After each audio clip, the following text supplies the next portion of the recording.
Saya memiliki 3 hotel kecil, hanya bintang 3, di kota kecil seperti Cepu, di Puncak, dan kota Subang. Beberapa waktu yang lalu, di mana dalam kesempatan rapat tahunan, saya berkumpul dengan para GM hotel tersebut. Sebuah kebiasaan saya ketika diskusi bebas adalah bertanya, beri saya million dollar question. Million dollar question adalah pertanyaan yang bernilai jutaan dolar. Kalau bisa kita jawab, di setiap bisnis pasti ada yang namanya kendala, atau constraint, atau pain point, bukan? Nah, apa itu pain point? Saya bahas sekilas. Pain point adalah masalah yang kalau kita selesaikan akan mendapatkan nilai juta dolar. Dan untuk menyelesaikan pain point tersebut adalah dengan menemukan jawaban. Jadi bulat kan? Kita bahas pain point di sesi lain. Sekarang tentang million dollar question di dunia hospitality yang akan saya lontarkan kepada para GM tersebut. Ketiganya rupanya punya masalah tersebut sudah di bawah sadar karena mereka bertiga dengan cepat menjawab pertanyaan saya tersebut. Mengalir spontan. Artinya memang sudah ada di bawah sadar mereka lama akan pertanyaan tersebut. Salah satu GM berkata, rasanya yang paling penting adalah bagaimana menjual kamar yang kosong di hari sepi. Kan kita semua tahu kalau hari Jumat, Sabtu, Minggu atau hari libur nasional, hotel tanpa promosi 60-80% bisa terjual penuh. Tapi kalau hari Senin sampai Kamis, sering hanya 20% saja kamar laku dan 80% kosong. Jadi apalagi lokasi kita agak dalam atau agak jauh dari keramaian, udah susah jualan yang 80% kamar tadi. Oke, saya mengangguk dan berkata, ada lagi yang lain? Kemudian satu orang GM melanjutkan perkataannya. Saya ingin ada alat atau aplikasi yang bisa menunjukkan dalam radius 2 km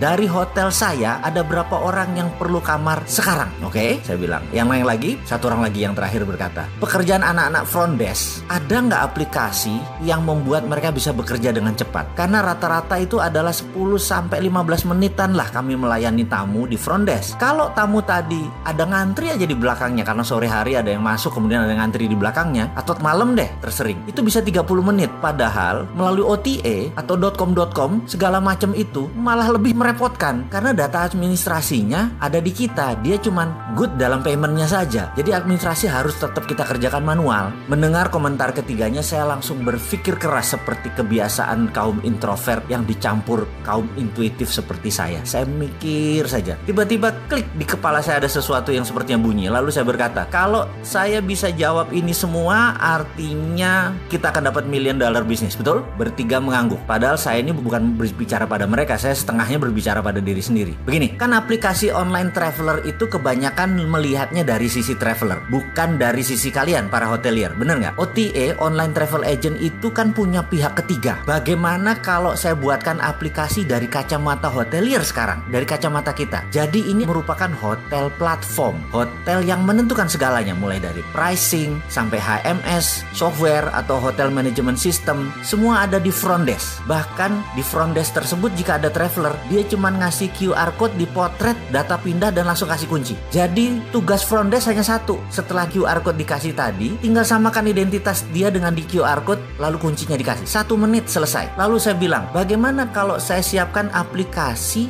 di mana kalau traveler cari kamar, nggak usah jauh-jauh hari nyari kamar. Pada saat dia lagi butuh kamar, dia tinggal pencet aplikasinya on di aplikasinya, maka secara otomatis aplikasi itu akan menyebar ke seluruh hotel yang terdekat dalam jarak 2 atau 3 km. Dan semua hotel yang mendapatkan info dari traveler tadi yang sedang cari kamar, hotel lah yang ngebid atau yang menawarkan ke traveler tersebut. Mau nggak 200.000 saya jemput? Mau nggak 200.000 nggak pakai breakfast? Karena kebanyakan kan mereka butuh kamarnya cuma semalam. Karena kita mencari orang-orang yang memang perlu kamar saat ini. Logikanya adalah sama persis ketika kita cari makan melalui GoFood. Anda pencet menu, lalu tersebarlah informasi tadi kepada supir ojek. Lalu para supir ojek itu duluan ngebid ngambil order tersebut. Ini juga sama. Hotel duluan ngebid ke kita. Dengan demikian traveler akan mendapatkan harga terbaik, terdekat, termurah, tercepat. Kamar kosong malam langsung terisi. Traveler dapat harga murah karena masuknya bisa sore dan malam hari, nggak usah 24 jam. Dimana dulu late traveler itu ditembak sama hotel. Jadi sekarang late traveler dapat murah. Kita pun bisa mendapatkan kamar cepat karena saat ini anak-anak muda itu kaum milenial tuh price savvy namanya. Kamarnya maunya 200 ribuan, nginepnya nggak mau mahal tapi HP-nya 15 juta plus bawa kamera lagi. Dengan demikian nginep jadi murah, jadi cepat, dan merubah kebiasaan orang